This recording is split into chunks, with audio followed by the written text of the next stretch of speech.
everyone, it's Denise Monge with Pet Prana, and we have our First Fridays.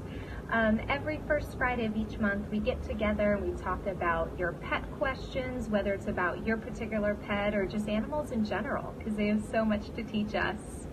So this is it's our first Friday of July, so it's a lot of people are enjoying the 4th of July holiday, or in Canada I think it's Canada Day. So we've had a lot of fireworks. So I just want to hear, how did your pet do with the fireworks? Was there anything special you did to help them understand that the fireworks were coming, and how did they do with that?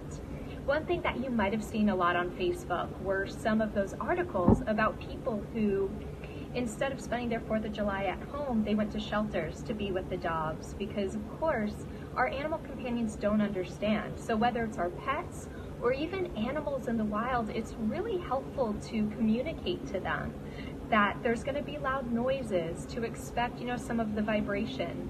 And even if you don't consider yourself an animal communicator, know that your message is getting through to the animals. But if you are a pet parent, I would love to hear how your pet did with the 4th of July fireworks. And also it's worth mentioning that because 4th of July fell on an awkward day, this entire weekend's probably going to have a lot more of the fireworks and the ongoing celebrations. So just keep that in mind as we leave our pets alone. It's great to leave some music on in the background. Hey, everybody joining. To help drown out some of the noise. Oh, good. So let's see. Miss Tiffany did not respond to them. She was very calm even after she heard them. That's so wonderful, Venice, and that's probably because you've done a great job connecting with her and communicating with her. And I know that Tiffany has heightened senses, being that her sight is compromised. So that's wonderful that she was so calm, cool, and collected. So we'll keep that vibe going throughout the weekend. We've got some really great questions for this first Friday. Let's see. Ooh, the girls got their favorite toys and acknowledged them with some curiosity, but went back to chewing. I love that, and that is so good because, especially Frenchies, which Miss Bindy's a Frenchie, and I know that you guys have a new rescue. Chewing is such a great stress reliever in any circumstance. So, whether it's their favorite toy or a bully stick, keep that going this weekend. That's going to be super helpful.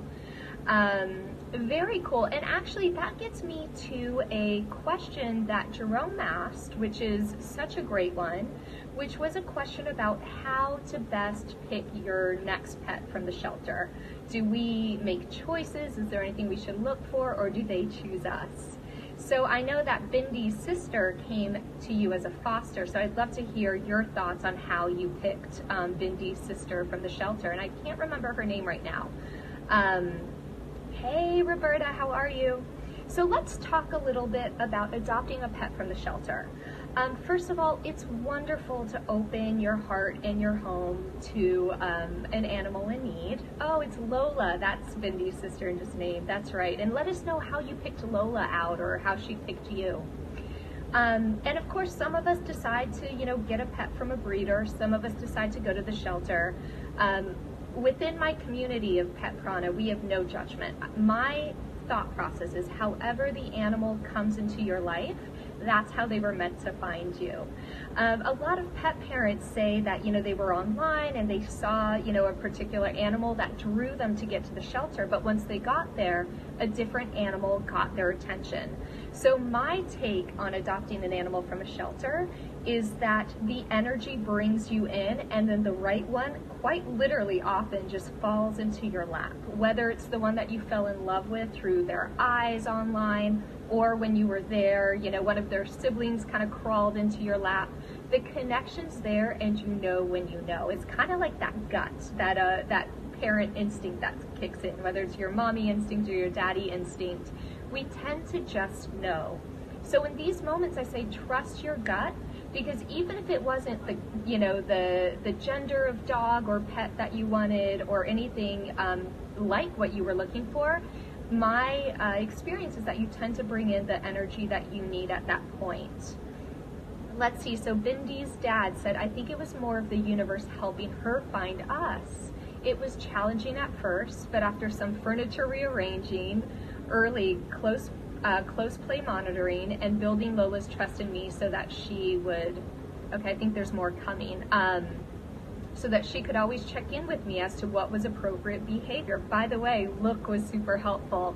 Awesome. So we had worked with Bendy on the look command, which is really just getting eye contact. And then you can mark that with a marker signal, whether it's a clicker or the yes, and give your pet a treat.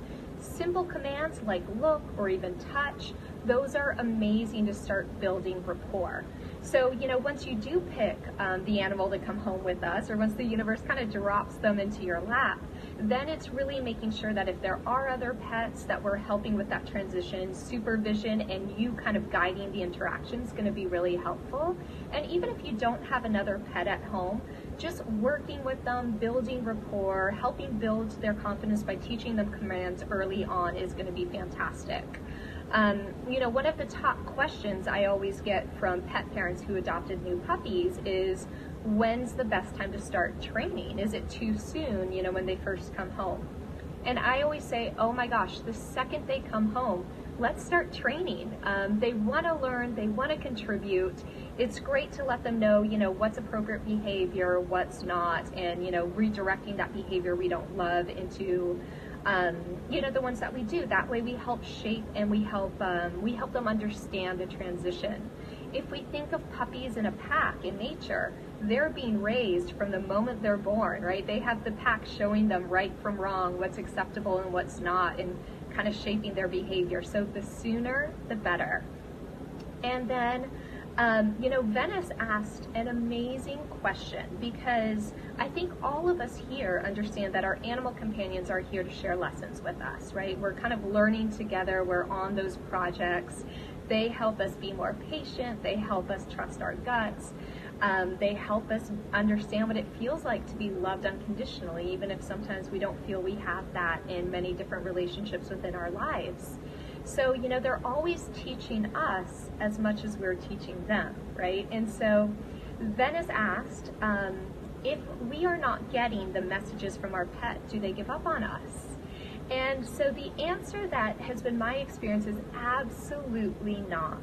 Our animal companions are one of the messengers within the entirety of our life, right? And so we are so connected to them, and we have these intimate, deep relationships with them. So they're amazing at getting messages through because they have a direct connection to our hearts. But what we want to do is really look at the universe around us, right? Because our pets are one of our messengers, but everything in nature is communicating to us. I like to think of it in terms of, if you remember in school when we were writing essays on symbolism and themes in books, that's really the stance we want to take on our lives more generally. What are the themes that are coming up a lot? Whether it be if you're